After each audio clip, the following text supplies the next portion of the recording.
The crystal chandeliers sparkled like frozen waterfalls above the ballroom, casting dancing shadows across marble floors that probably cost more than most people's homes. It was just another Friday night at the Grandview Hotel. But for the servers, rushing between tables with silver trays, it might as well have been any other shift.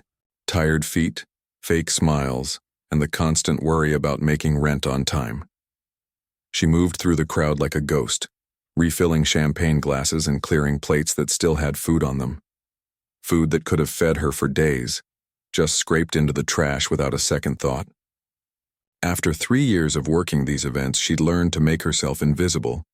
That's what the wealthy guests wanted anyway, someone to serve them without being seen, to appear when needed and disappear just as quickly. Her black uniform was simple and pressed, her dark hair pulled back tight in a bun that gave her a headache by the end of every shift.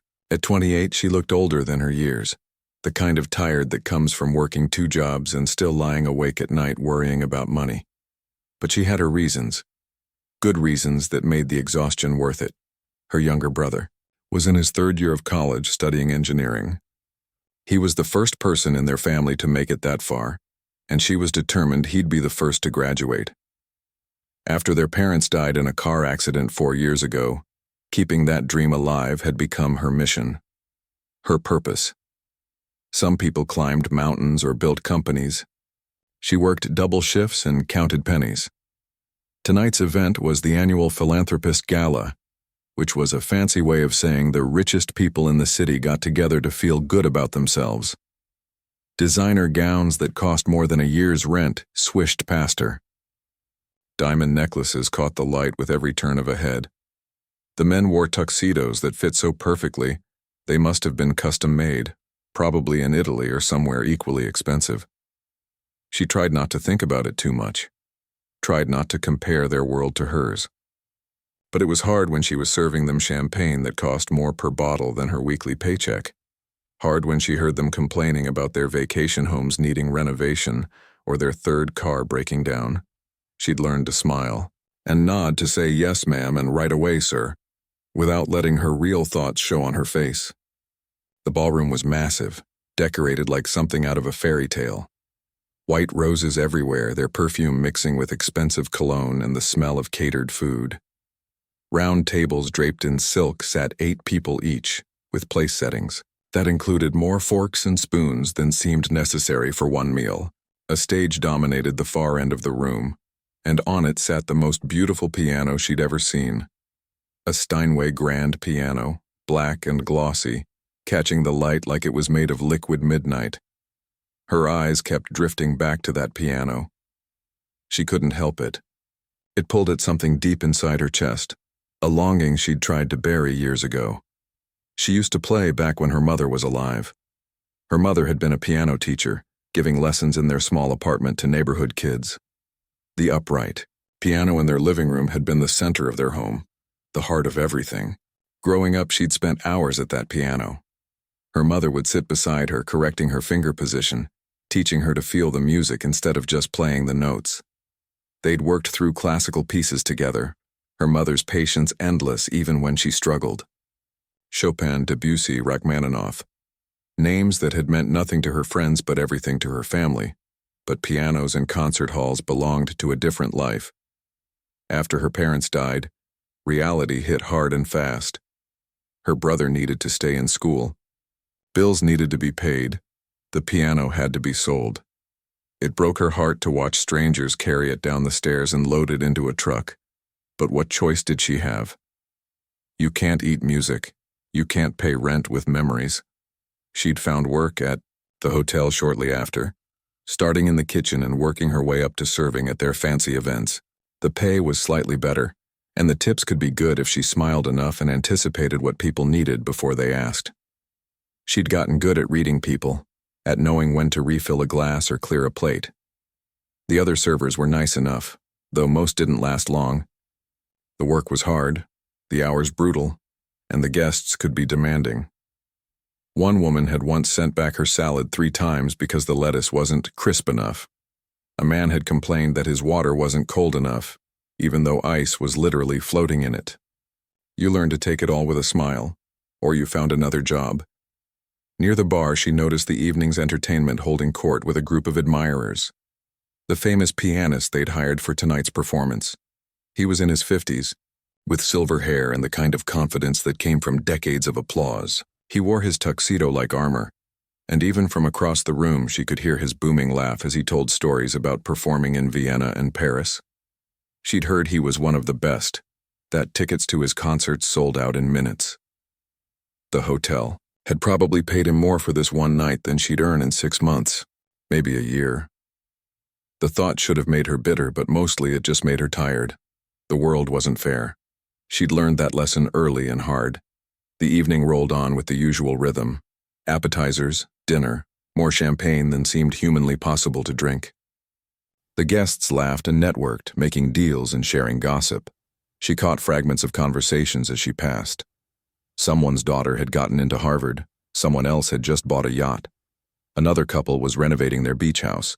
She thought about her own apartment, a small studio in a neighborhood where car alarms went off at night and the heat only worked half the time in winter. She thought about her brother's dorm room, even smaller, which he shared with another student. She thought about the stack of bills on her kitchen counter and the way she calculated every purchase at the grocery store, putting things back if the total climbed too high. But she also thought about her brother's last phone call, how excited he'd been about his engineering project, how proud their mother would have been to see him doing so well. That made it all worth it. Every sore muscle, every fake smile, every night she fell asleep, too exhausted to even change out of her uniform first. She was heading back to the kitchen, with a tray of empty glasses when she heard the commotion, raised voices near the stage, people gathering around something. Her manager rushed past looking worried.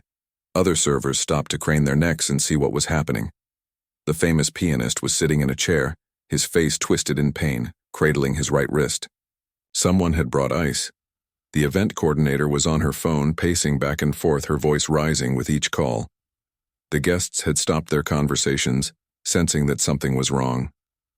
The carefully planned evening was falling apart, and nobody seemed to know what to do about it. She stood there with her tray of empty glasses, watching the chaos unfold, having no idea that her entire life was about to change. That in just a few minutes, she'd make a decision that would seem crazy, that would terrify her, that would expose her to ridicule and judgment from a room full of strangers who'd never given her a second glance. But that moment hadn't arrived yet. For now, she was still invisible, still safe in her anonymity, still just another server in a black uniform, still holding on to the life she knew, even if it was exhausting and difficult. Sometimes the scariest thing isn't staying where you are. It's taking that first step toward something different, something that might change everything. She watched from the kitchen doorway as the situation got worse by the minute. The pianist was being helped to his feet, his wrist already swelling up like a balloon. Someone said he'd tripped over a cable backstage and caught himself wrong. The kind of accident that happens in a split second and changes everything. The event coordinator looked like she might cry. She was young, probably in her late 20s, and this was clearly her responsibility. Her first big event, maybe. The kind of night that could make or break a career. She kept making phone calls, her voice getting higher and more desperate with each one. No, nobody was available. No, they couldn't get here in time. No, there were no other options. From the ballroom, the guests were getting restless. These weren't people who were used to waiting or to plans falling apart. They checked their expensive watches. They pulled out their phones. Some started having conversations about leaving early. The whole energy of the room had shifted from elegant celebration to awkward uncertainty. The charity director stood near the stage looking absolutely crushed. This wasn't just about entertainment. The piano performance was supposed to accompany the charity auction, the main reason everyone was here. Without it, without that atmosphere and momentum, people wouldn't bid as high. They wouldn't open their wallets the same way. And that meant sick kids wouldn't get the hospital wing they desperately needed. Real consequences. Real lives affected by one twisted wrist. She set her tray down on a side table and pressed her back against the cool wall, watching it all unfold. Her heart was beating too fast. Her palms felt sweaty. There was a voice in her head, quiet at first but getting louder, whispering something that seemed absolutely insane. You could help. You could play. She shook her head slightly, trying to dismiss the thought. That was crazy. She was a server. She hadn't performed in front of anyone in years. The last time she'd touched a real piano was at a music store 6 months ago, just running her fingers over the keys for a few minutes before the salesperson had given her a look that said, "Are you buying or just wasting my time?" But the voice persisted. "You know you can do this. Mom taught you well. You've played pieces harder than anything they'd need for a charity event." Her mother's voice echoed in her memory, something she used to say during their lessons. Music isn't meant to be locked away inside you. It's meant to be shared. When you keep it to yourself, you're robbing the world of something beautiful. At the time, she'd rolled her eyes at the dramatic statement. She'd been 14 and thought her mother was being overly sentimental.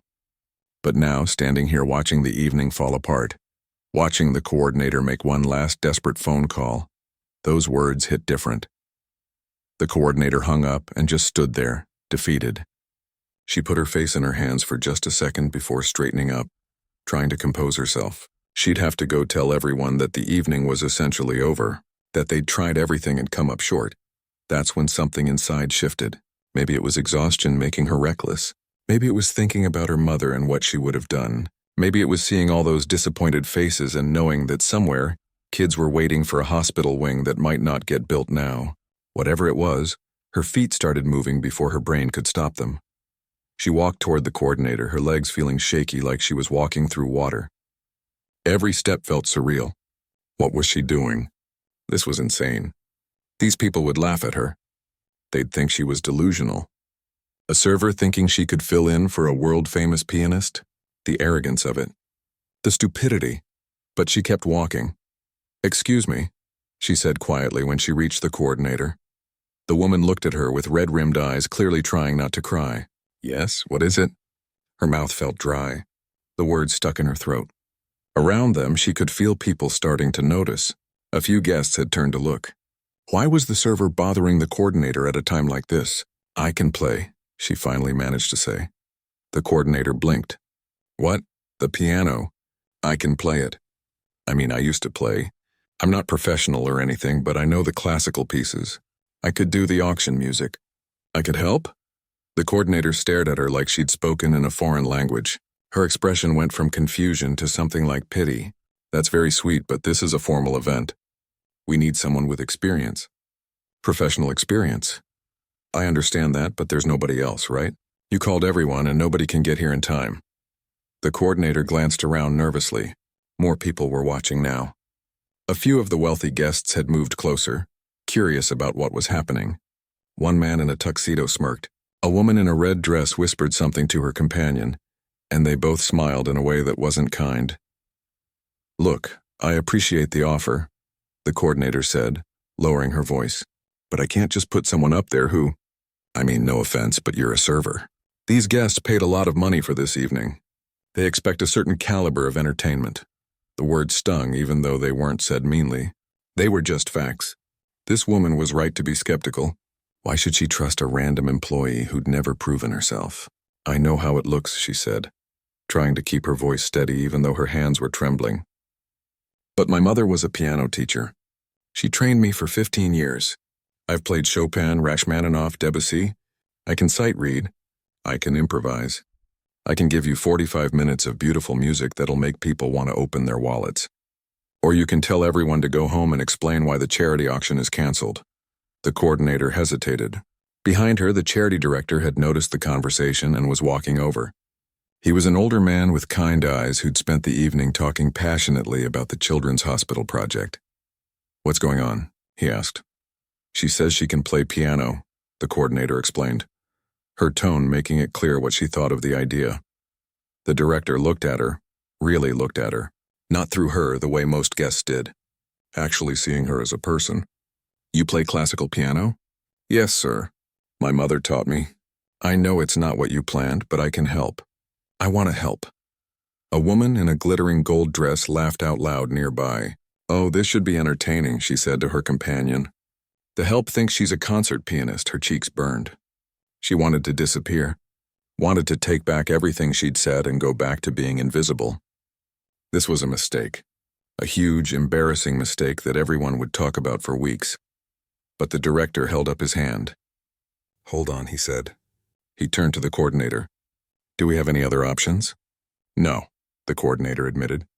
"Every pianist in the city is either booked or too far away. Then what do we have to lose?" He looked back at her. "If you can play even decently, it's better than nothing. Those kids need this hospital wing. We've been planning this for 2 years. If you think you can help, I'm willing to give you a chance." The coordinator looked like she wanted to argue but couldn't find a reason to. "Fine," she said, though she didn't sound happy about it.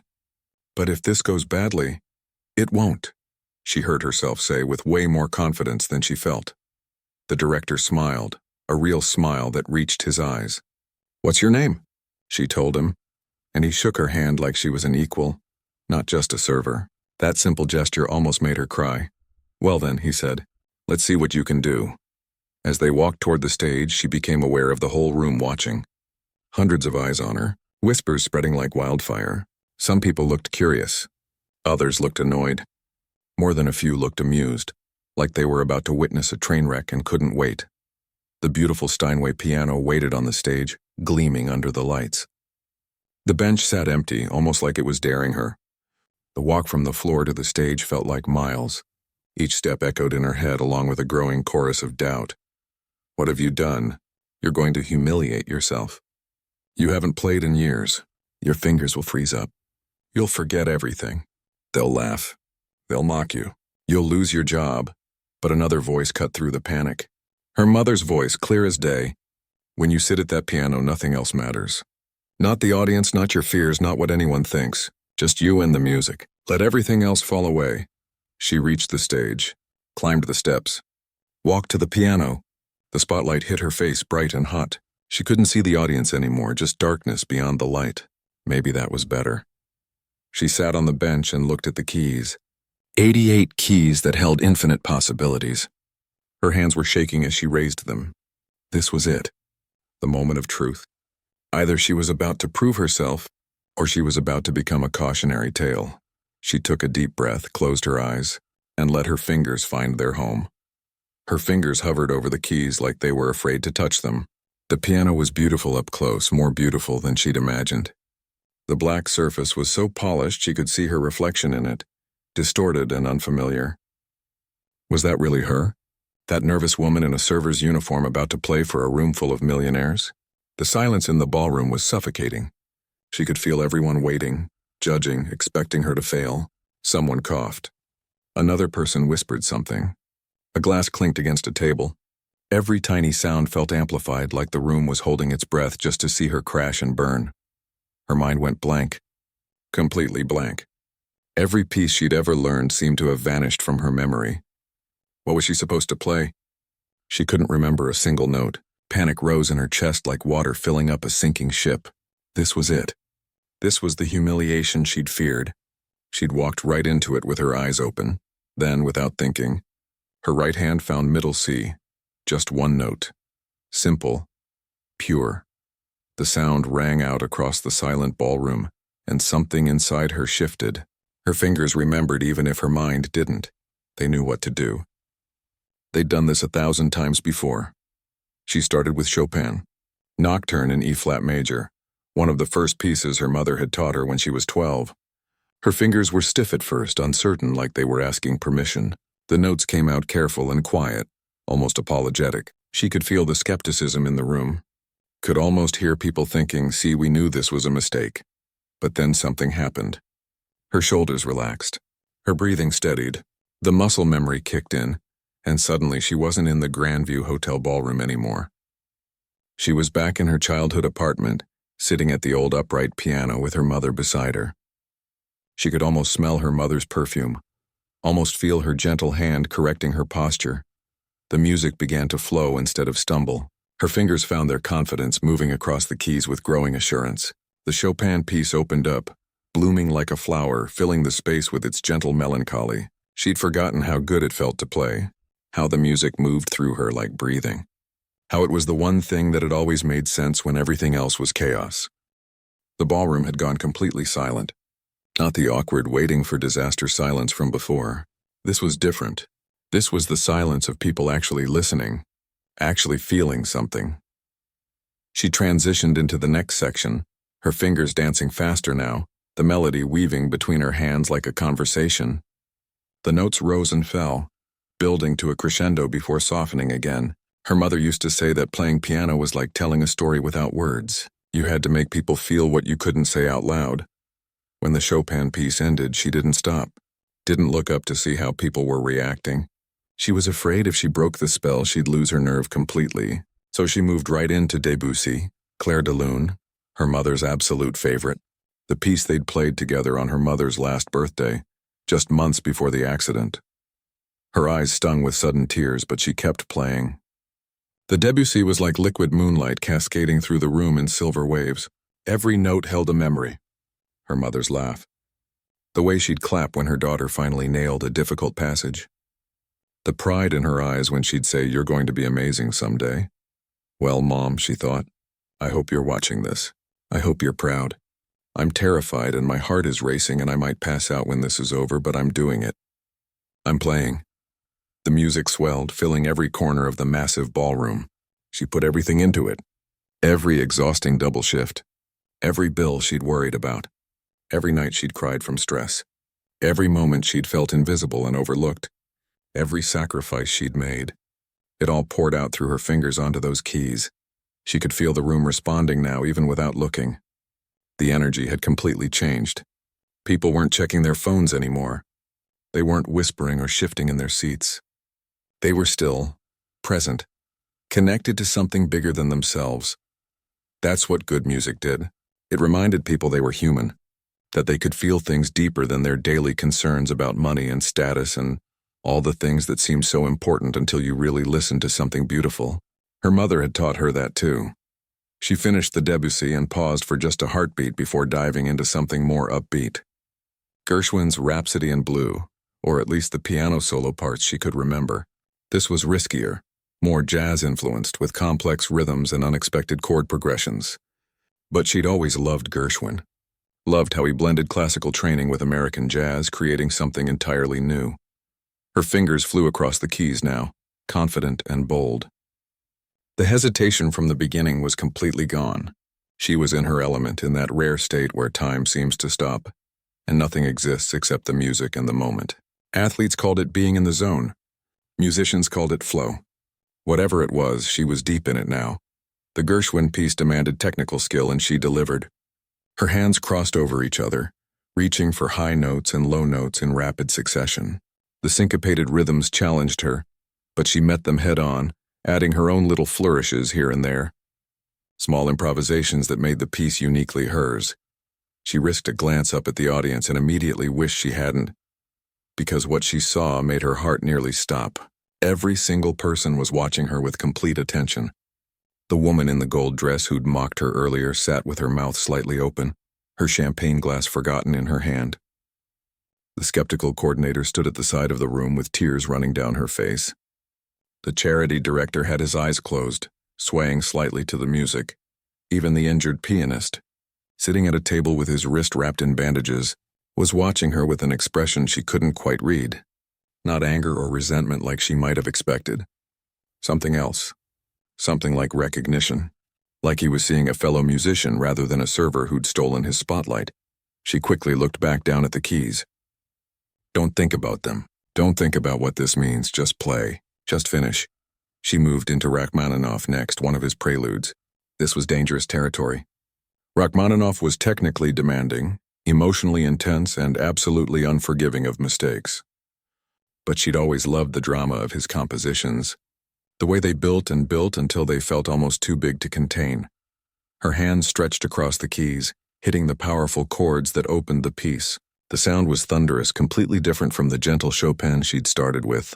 This was music that demanded attention, that grabbed you by the shoulders and refused to let go. The piece required her to play loud, crashing chords with one hand, while maintaining a delicate melody with the other.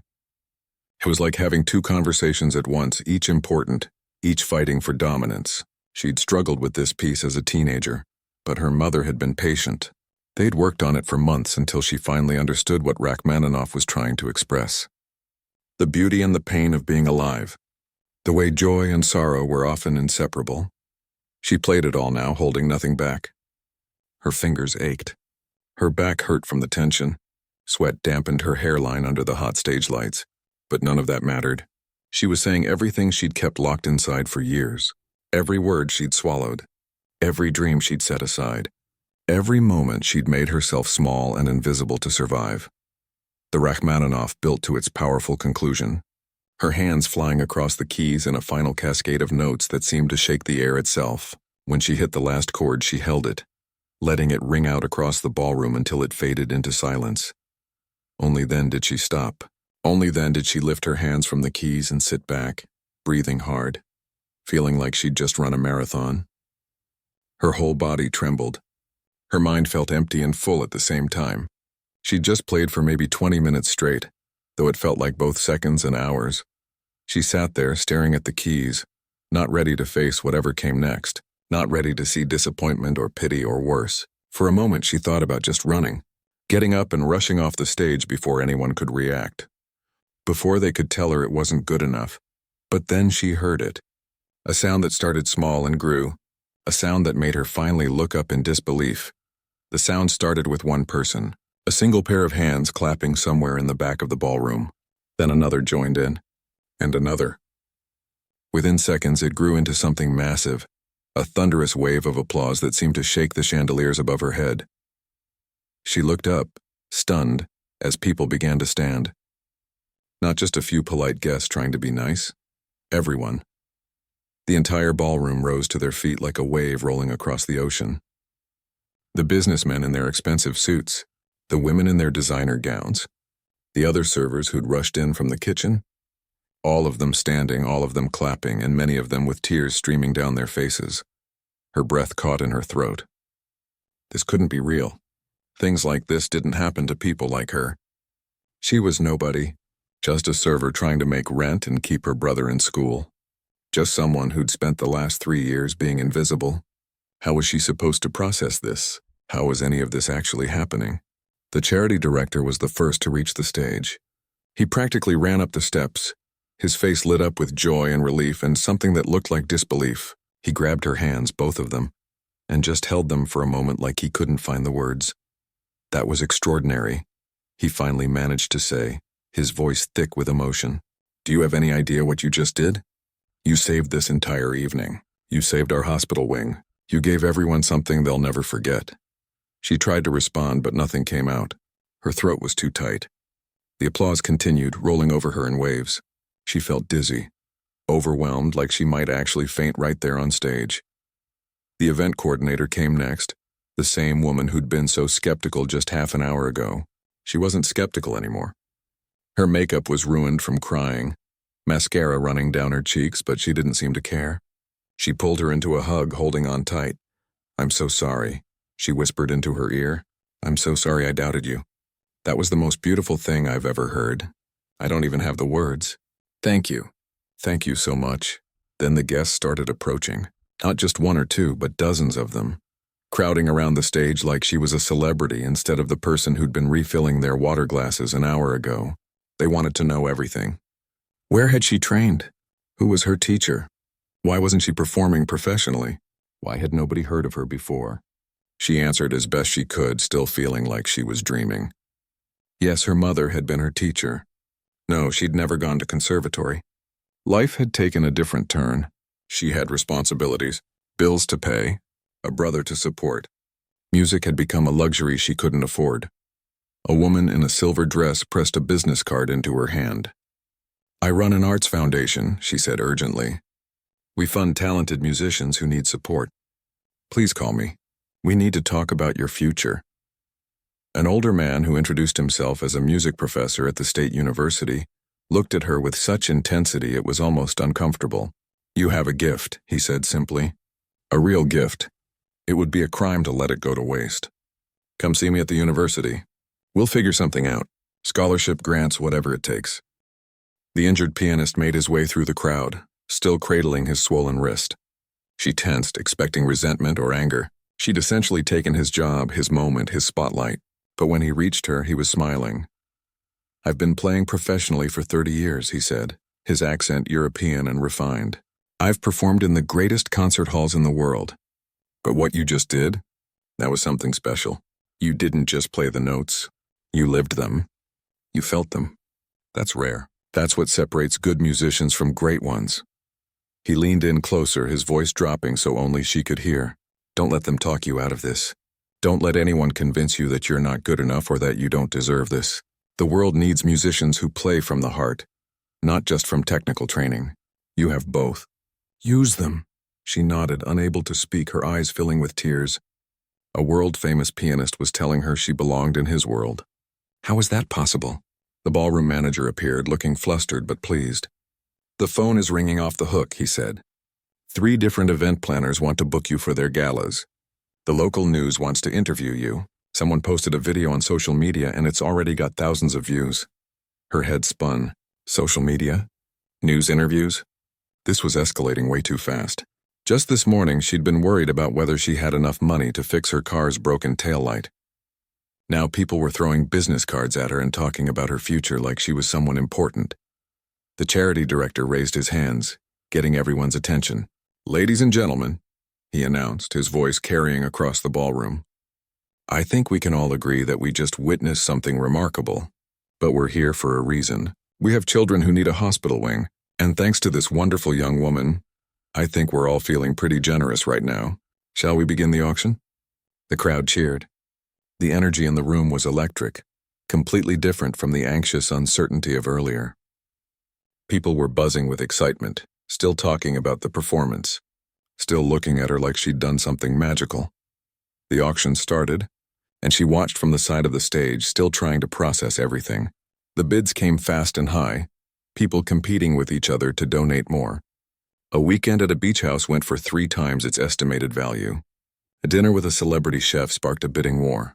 A luxury car package sold for an amount that made her gasp out loud. The coordinator grabbed her arm, squeezing it with excitement. This is incredible, she whispered. We're already past our goal and we're only halfway through. You did this. Your music opened their hearts. They're not just bidding with their wallets anymore. They're bidding with their emotions. By the end of the auction, they'd raised 40% more than they'd hoped for, enough to build the hospital wing and fund the first year of operations. The charity director announced the total and the room erupted in applause again.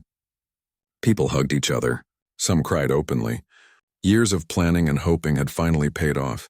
She stood there taking it all in, feeling completely surreal. She'd come to work tonight expecting another exhausting shift serving champagne to people who didn't see her. Instead, she'd somehow become the center of attention. The hero of the evening. The person everyone wanted to talk to. A teenage girl approached shyly, maybe 16 or 17, dressed in a formal gown that looked borrowed or bought on sale. Excuse me, she said quietly. I just wanted to say thank you. I play piano too, but I've been thinking about quitting because my family can't afford lessons anymore. But watching you tonight, hearing your story, it made me realize I shouldn't give up. That maybe someday I could do something like this too. That's when it hit her, really hit her. This wasn't just about her anymore. It wasn't just about one night of unexpected success. She'd given people hope. She'd shown them that talent could come from anywhere, that you didn't need the perfect background or expensive training to create something beautiful. You just needed heart and courage and the willingness to take a risk even when you were terrified. She hugged the teenage girl, both of them crying now. Don't give up, she whispered. Promise me. Keep playing. The world needs your music. The evening began to wind down, guests slowly departing with promises to stay in touch, to help, to support whatever came next. She collected business cards from what felt like 100 different people. Arts foundations, music schools, event planners, record labels, concert venues, each one representing a possibility she'd never dared to dream about. Her fellow servers gathered around her once most of the guests had left, all of them grinning like proud family members. Girl, you've been holding out on us, one of them joked. Here we thought you were just good at carrying trays. They laughed together. And it felt good. Normal. Grounding. Whatever happened next, whatever opportunities or changes came her way, these were still her people. The ones who understood what it meant to work hard for every dollar. The ones who didn't judge or care about status or titles. As she helped clean up, still in her server uniform, still technically on the clock, her phone buzzed. A text from her brother. Someone sent me a video of you playing piano at some fancy event. Please tell me that's really you because it's amazing and also what is happening. She smiled, typing back a response. Long story. Call you after my shift. But yeah, that's me. And I have no idea what's happening either. The night manager found her stacking chairs and shook his head. You know you don't have to finish your shift, right? After what you just did? I know, she said. But I started a job. I should finish it, he smiled at that. You're something else. Listen, take tomorrow off paid, you've earned it. And we should probably talk about your future here. I'm thinking you might be destined for something bigger than serving drinks. She nodded, not trusting herself to speak. Everything was changing so fast, too fast. In a few hours, her entire life had tilted on its axis and she was still trying to find her balance. But as she walked to her car after her shift finally ended, exhausted but exhilarated, she felt something she hadn't felt in years. Hope. Real, tangible hope for a future that looked different than the one she'd resigned herself to. She didn't sleep that night. How could she? Every time she closed her eyes, she saw the standing ovation, heard the applause, felt the piano keys under her fingers. Her mind kept replaying the entire evening on an endless loop, trying to convince herself it had actually happened and wasn't just some exhaustion-induced hallucination. Around 3 a.m, her phone started buzzing nonstop. The video someone had posted of her performance had gone viral. Actually viral. Millions of views. Thousands of comments. People sharing it with captions like, "This made me cry," and "Talent can come from anywhere," and "Never judge a book by its cover." She sat in bed scrolling through the comments, her hands shaking. Strangers from all over the world were talking about her. Music teachers were analyzing her technique. Classical music fans were debating which pieces she'd played. Some people shared their own stories about giving up on their dreams and feeling inspired to try again. But it was the negative comments that stuck with her, the way negative things always do. She's probably not really a server, this is staged. Good, but not professional level. People are only impressed because of the backstory. Each criticism felt like a tiny knife, even though the positive comments outnumbered them 100 to 1. Her brother called at 6 a.m, too excited to wait for a reasonable hour. "Are you kidding me right now?" He practically shouted into the phone. "My sister is famous. Everyone at school is texting me about it. My engineering professor saw the video. What is happening?" She laughed, the sound coming out a little hysterical. "I have no idea. I really don't. Yesterday I was worried about making rent and now people are calling me from record labels." "It's insane. So what are you going to do?" he asked, his voice getting serious. "Are you going to go for it? The music thing?" She was quiet for a moment. That was the question, wasn't it? The question that had been spinning in her head all night. "I don't know," she admitted. "It's terrifying. What if I'm not actually good enough? What if last night was just a fluke? What if I try and fail and end up with nothing? What if you try and succeed?" He countered. "Look, I know you've been taking care of me. I know you gave up everything so I could go to college. But I'm almost done. 1 more year. I've got a paid internship lined up for the summer. I can handle my own expenses now. You don't have to sacrifice your dreams for me anymore." Her eyes filled with tears. "You're not a sacrifice.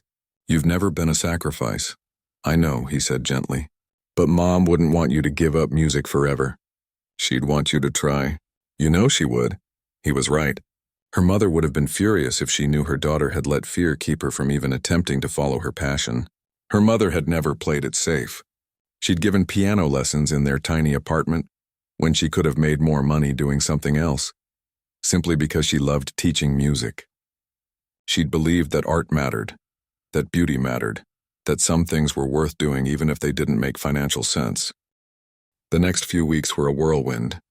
The video kept spreading, picking up attention from major news outlets. She did interviews, still feeling awkward and out of place when cameras were pointed at her. She met with the people who'd given her their business cards that night, listening to offers and opportunities that seemed too good to be true.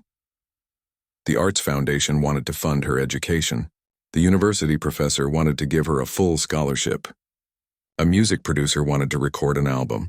An event planner wanted to book her for high-end galas at 10 times what she made in a month of serving. It was overwhelming, exciting and terrifying in equal measure. But she didn't say yes to everything right away. She'd learned to be careful, to not rush into decisions. She talked to her brother. She talked to her old coworkers. She even talked to the injured pianist who'd become an unexpected mentor, giving her advice about the music industry and warning her about the pitfalls. "Don't let them change who you are," he told her over coffee one afternoon. "That authenticity, that emotion you brought to the performance, that's your strength. The moment you start playing what you think people want to hear instead of what you feel, you've lost something precious." She thought about that a lot. About staying true to herself while also growing and learning. About accepting help without losing her independence. About taking risks without being reckless. In the end, she made a decision that felt right. She accepted the university scholarship to study music formally, something she'd always wanted but never thought possible. She agreed to record an album, but only on her terms. No pop crossovers or commercial compromises. Classical music, the pieces she loved, played the way she felt them. And importantly, all proceeds would go to funding music education programs in underfunded schools. "If I'm going to do this," she told the producer, "it has to mean something. It can't just be about me getting successful.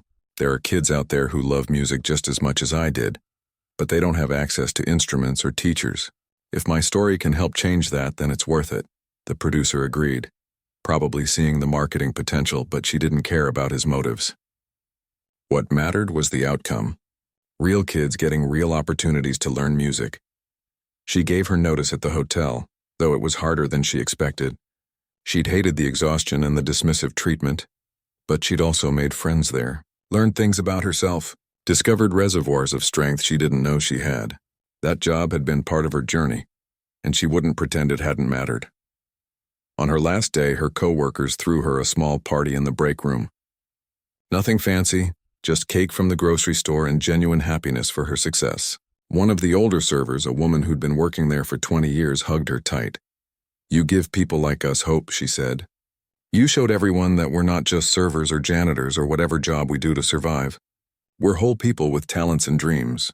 Don't ever forget where you came from. Don't ever stop being you." She promised she wouldn't, and she meant it. The months that followed weren't easy.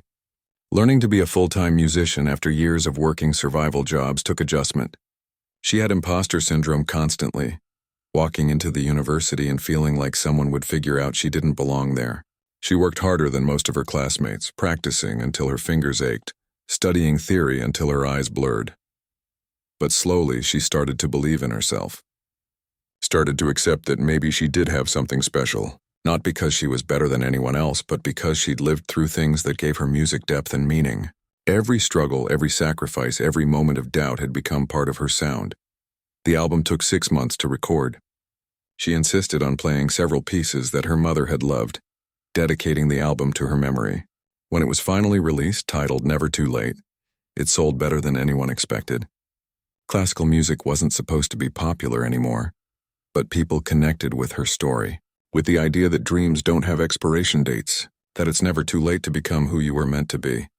She did concerts at schools, talking to kids about music and perseverance and not giving up on themselves. She saw her own younger self in their faces, especially the ones who looked doubtful or scared.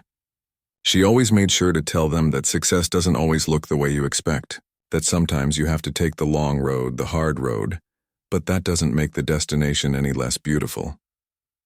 Her brother graduated with honors, landing a great job as an engineer. At his graduation, he made her stand up in the audience when he gave his thank you speech, crediting her with making it all possible. She cried like a baby, not even caring that people were staring. A year after that night at the Grandview Hotel, she was invited back to perform at their annual gala. This time she walked in through the front entrance, not the service door. This time she wore an elegant dress instead of a uniform. This time people knew her name before she sat down at the piano. But before the performance, she asked if she could visit the staff break room. The coordinator, who'd become a good friend, looked confused but agreed. She found the current servers getting ready for their shift, looking tired and stressed just like she'd always been. "I just wanted to say thank you," she told them. "A year ago I was where you are. Exhausted, worried about money, feeling invisible.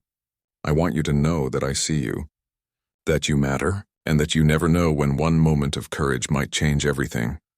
She gave them tickets to her next concert. Free tickets, good seats, because she remembered what it felt like to serve the wealthy while barely scraping by. She remembered what it felt like to be overlooked. And she never wanted to forget. That night, she played better than she ever had. Not because she was more skilled or more practiced, but because she understood something fundamental now. Music wasn't about perfection. It was about connection. About taking everything you'd been through, all the pain and joy and struggle and triumph, and transforming it into something that could touch another person's heart.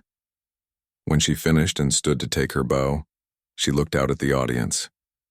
She saw wealthy donors in designer clothes, yes, but she also saw servers standing at the back of the room watching. She saw her brother in the front row beaming with pride. She saw students from her music education programs, kids who now had access to instruments and lessons because of the money her album had raised. This was what success actually looked like.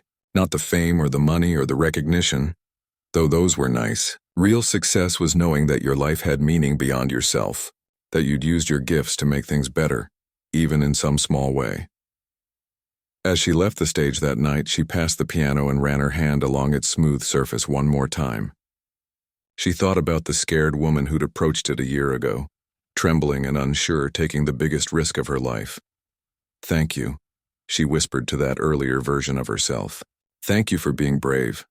Because sometimes the greatest thing you can do is simply step up to the piano, even when you're terrified, even when everyone doubts you, even when you doubt yourself. Sometimes you have to play your song, whatever that song might be, and trust that the right people will hear it. And sometimes, if you're very lucky, that one moment of courage can echo far beyond anything you ever imagined possible." 2 years had passed since that life-changing night at the hotel. She stood in her small apartment, but it looked completely different now. A beautiful upright piano sat where her old couch used to be. Sheet music covered the coffee table. Framed photos showed her with students at concerts receiving awards she never thought possible. Her phone rang, breaking the peaceful morning silence. It was the director of the children's hospital, the one whose wing had been funded by that magical evening. "I have something to show you," he said, excitement clear in his voice. "Can you come by today? The wing is finally finished and there's a surprise waiting for you." An hour later, she walked through the bright, cheerful hallways of the new pediatric wing. The walls were painted with colorful murals. Children's laughter echoed from the playrooms. Everything felt warm and hopeful, nothing like the sterile hospital atmosphere she'd expected. The director led her to a large room at the end of the hall. "This is our music therapy room," he explained. "We use it to help kids heal through music. It's proven to reduce pain, improve mood, and speed recovery." He opened the door and she gasped. In the center of the room sat a beautiful baby grand piano, its surface gleaming under the soft lighting. But it was the small plaque on the side that made her eyes fill with tears. "Donated in honor of the server who played from her heart and changed everything. Music heals," the donors insisted, the director said softly. "They said your performance didn't just raise money that night. It reminded them why they wanted to help in the first place. Several families specifically requested that music therapy be part of our program because of you." She ran her fingers along the piano keys, the same way she had that nervous night 2 years ago. But these keys felt different. They felt like hope, like second chances, like proof that one moment of courage could ripple outward in ways you never imagined. A small voice from the doorway interrupted her thoughts. "Are you the piano lady?" She turned to see a little girl, maybe 7 years old, wearing pajamas covered in cartoon cats. She had an IV line in her arm, but her eyes were bright and curious. "I guess I am," she replied, kneeling down to the girl's level. "What's your name?" "Lily, I saw your video on my mom's phone. She said you used to be a waitress like my aunt. Is that true?" "It is. I served food and drinks to people at fancy parties. Just like your aunt probably does." Lily nodded seriously. "My aunt says people don't really see her when she's working. They look right through her like she's invisible." The words hit her like a punch to the chest. She remembered that feeling so clearly, the way guests would talk around her, over her, never really acknowledging she was a person with thoughts and dreams and talents. "That used to happen to me too," she admitted. "But you know what I learned? Just because people don't see you doesn't mean you're not important. You have value all by yourself, no matter what job you do or where you come from." "Will you play something?" Lily asked, climbing onto the piano bench beside her. She thought for a moment, then began to play a simple melody. Nothing complicated or showy. Just a gentle tune that filled the room with warmth.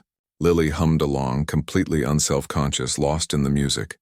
Other children started appearing in the doorway, drawn by the sound. Soon the room was full of kids in hospital gowns and pajamas, some in wheelchairs, others with bandages or medical equipment, but all of them were smiling. All of them were present in the moment, connected to something beautiful. She played for an hour, taking requests, teaching simple melodies to the kids who wanted to try. It was different from performing in concert halls or fancy hotels. There was no pressure here, no expectations, just pure joy in making music together. When visiting hours ended and the children were taken back to their rooms, she sat alone at the piano for a while. Her brother found her there, having driven over after getting off work. "The nurse said you were here," he said, settling into a chair beside the piano. "How does it feel seeing all this?" She gestured around the room. "Overwhelming. Good overwhelming, but still overwhelming. Sometimes I can't believe this all started because I was too tired to think straight and made a crazy decision." "It wasn't crazy," he said firmly. "It was brave. There's a difference." They sat in comfortable silence for a moment. Her brother had graduated and was doing well as an engineer now. He'd insisted on paying her back for all the sacrifices she'd made, but she'd refused. Some things couldn't be measured in money. "I have news," he said eventually. "I got promoted. Senior engineer, better salary, the whole thing. And I've been thinking about what you said once about giving back." "What do you mean?" "I want to start a scholarship fund for kids whose siblings or parents had to drop out of school to support the family. Kids who wouldn't make it to college otherwise because someone else is sacrificing for them." She stared at him, feeling proud and emotional. "That's a beautiful idea. I learned from the best," he said, bumping her shoulder with his. "You taught me that success isn't just about what you achieve. It's about what you make possible for other people." A few weeks later, she was back at the university where she now taught part-time. Her favorite class was the one she'd created herself, called Music and Life. It wasn't about technical training or theory. It was about helping students understand that music was bigger than just notes on a page. Today's class was particularly special. She'd invited a guest speaker, a woman who'd grown up in foster care and taught herself guitar by watching videos online. She now ran music programs in homeless shelters, using songs to help people process trauma and find hope. "Music doesn't care where you come from," the woman told the students. "It doesn't care if you learned in a conservatory or in your car or in a shelter. What matters is what you bring to it. Your experiences, your emotions, your truth. That's what makes music real." After class, one of her students approached hesitantly. He was a scholarship kid like she'd been, working part-time jobs to cover expenses, always tired, always stressed about money. "Professor," he said quietly, "I've been thinking about dropping out. I love music, but I don't know if I can make a living at it. Maybe I should study something more practical." She'd heard this before from other students facing the same impossible choice between passion and security. She thought carefully before responding. "I won't tell you what to do," she said, "but I will tell you this. Practical doesn't always mean safe. Following your passion doesn't always mean starving. There are more ways to make a life in music than most people realize. Teaching, therapy, composition, performance, production, music business. The key is finding your own path, not following someone else's." She paused, remembering her own fears and doubts. "And remember, you don't have to choose between music and everything else forever. Life isn't that rigid. I was a server for 3 years. That didn't disqualify me from being a musician. It gave me something to say with my music." The student nodded, looking thoughtful. "Did you ever regret the years you spent serving tables? Do you ever wish you'd tried music sooner?" "Never," she said without hesitation. "Those years taught me things no conservatory could have. They taught me about resilience, about dignity in any kind of work, about not taking opportunities for granted. They taught me to see people who are often invisible. That's made me a better musician and a better person." That evening, she had dinner with the event coordinator who'd become one of her closest friends. They met monthly now, sometimes to plan new fundraising concerts, sometimes just to catch up on life. "I have something to tell you," her friend said over dessert. "I'm leaving the hotel business." "Really? What are you going to do?" "I'm starting a nonprofit. Events that matter. Fundraisers, awareness campaigns, community building. I realized that night 2 years ago that I don't just want to plan parties. I want to plan events that change things. She smiled. The ripple effects kept spreading, touching lives in ways none of them could have predicted. That's amazing. What inspired the decision? You, honestly. Watching you take that risk, seeing how one authentic moment could transform an entire evening. It made me realize I wanted my work to have that kind of meaning, too. On her way home, she stopped by the hotel where it all began. Not for any special reason, just to see it again. The building looked the same, elegant and imposing. But she felt completely different approaching it. The current night manager recognized her and came over to chat. "You're famous around here," he said with a grin. "That piano in the ballroom has a little plaque now. Site of the miracle performance that changed everything. Guests always ask about it." She laughed. "A miracle performance? That seems dramatic." "Maybe. But I've worked here 15 years and I've never seen anything like that night. The way you connected with people. The way you turned skepticism into pure emotion. That was special? That was real." Walking to her car, she thought about that word. Real. That's what had made the difference that night. Not perfect technique or flawless execution. She'd been completely authentically herself. Scared but determined. Imperfect but sincere. Her phone buzzed with a text from one of her music therapy students at the hospital. It was a photo of little Lily at the piano, concentrating hard as she picked out a simple melody. The message read, "She practices every day. Says she wants to play like you when she grows up." She sat in her car for a moment, feeling overwhelmed by gratitude, not just for her own success, but for the chance to be part of something larger, to show other people that dreams don't have expiration dates. That courage can come from the most unexpected places. That sometimes the very experiences that seem like detours are actually preparing you for exactly where you need to be. Starting the car, she headed home to practice. Tomorrow she had a concert at a community center, playing for families who couldn't afford symphony tickets.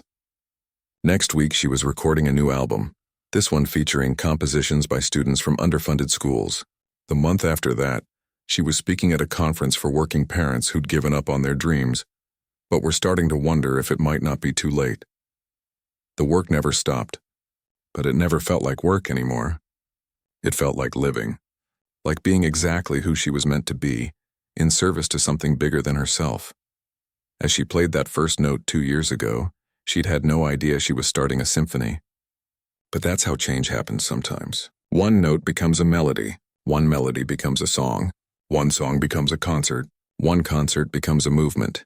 And it all started with a server who decided to stop being invisible, even if just for one terrifying, beautiful moment at a piano.